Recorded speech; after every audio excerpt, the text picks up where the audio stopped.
Nice to save some money on sushi too, Jen. I know you grab some from local grocery stores too. That's exactly. I've had the Kroger ones because when I lived in Starkville, we had a Kroger. Memphis, we had a Kroger. To me, it's very similar to Rouse's and Publix. Nice. So I mean, I think it's just the convenience of picking it up right there. Sam's Club now has sushi. No way. Yeah, and that one is very affordable. Get up out of your seat a little bit there. I do have a Sam's card. I'll have to check that one out. There you go. You're gonna have to. I don't know about the one here. I know the one on the Eastern Shore does. The one in Daphne does. So you'll definitely have to check that out. Well, you know what? It's a good day. Stay inside. I keep saying it just because it's gonna be hot and this heat is really here to stay. Heading closer towards the weekend, so just make sure you're taking it easy. Taking a live view out at the beach. We're still starting to see some of those high rip current risks again. This is gonna be courtesy of Tropical Storm Harold, expected to make landfall in Texas here within just the next few hours, but temperature is 93 at the beach. Still expecting some cloudy conditions, a bit overcast closer towards the coast, and temperatures maxing out in the lower to mid 90s. As you head further inland, though, really expecting those triple digits. Now, checking in on the tropics at this time, 2 waves that we're monitoring just in the central Atlantic. Moderate chances right here for that next 7 days for this wave just coming off the coast of Africa. Those chances have actually dropped just in the past 24 hours. And then this new wave expected to push further towards the north. Low chances over the next 7 days. We'll continue to monitor. Gert, we're done getting updates about Gert just at this last 10 a.m. update. And then Franklin also expected to strengthen possibly as it's approaching closer towards the Dominican, pushing off of it once it gets through that mountainous terrain and then mainly taking that northeasterly curve.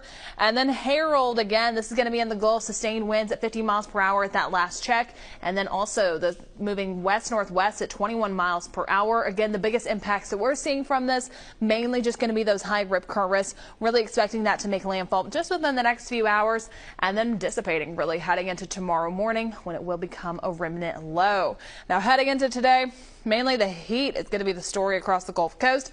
It's going to be hot out there. Even if you're left outside of this heat advisory, doesn't mean it's not going to be hot. You just don't quite meet that criteria. Possibly feeling like 108 to 109 degrees out there. Limit your time outside and stay hydrated. Unfortunately, heading into tomorrow, expecting conditions to be even hotter with an excessive heat warning already in place for your Wednesday. Coming up in just a little bit, I'm going to talk more about that, more about your extended forecast. All of those details are coming up soon. Joe. Just totally melts. Comes off, especially, oh man, with this high humidity. All the tips I can get, the better. Well, going ahead, taking a look at conditions out there right now. 90 in Mobile, 92 in Pensacola. Dew points lower 70s, so feeling more like the upper 90s at this time. Only expecting those temperatures to rise heading later on into today. Really beginning to see some of those lower to mid 90s for daytime highs closer towards the coast. As you head further inland, though, easily seeing the triple digits, 101, 102 for some spots out there, but feeling a lot hotter once you take that humidity into account. Over the next few hours, our feels like temperatures again soaring into the triple digits, possibly even feeling like 108 to 109 in some spots by the second half of today. And then even by 8 o'clock, still feeling like 100 degrees. Now that AC is going to be working hard heading into today. Just make sure you close the blinds, close the curtains, help cool it down in there, and just take it easy, really, unfortunately, for the full week ahead of us. Now, the rip current risk, courtesy of Tropical Storm Harold, which just an update. It did just make landfall a few minutes ago just in Texas there near Padre Island. But today, it is going to be high out there. Tomorrow, moderate. And then by Thursday, it drops to low, and we will begin to see improving conditions heading into the rest of the weekend. Do just be cautious, however, purple flags flying out there for some jellyfish. Now, rain chances non-existent for the next few days.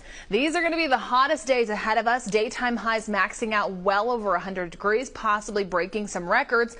And then we start to see high pressure back off and then rain chances creeping back in heading into Sunday and to start off next week. That's also when our daytime highs will get back down into the 90s. But do be cautious out there as we are starting to see some of those dry conditions, only expecting this to build.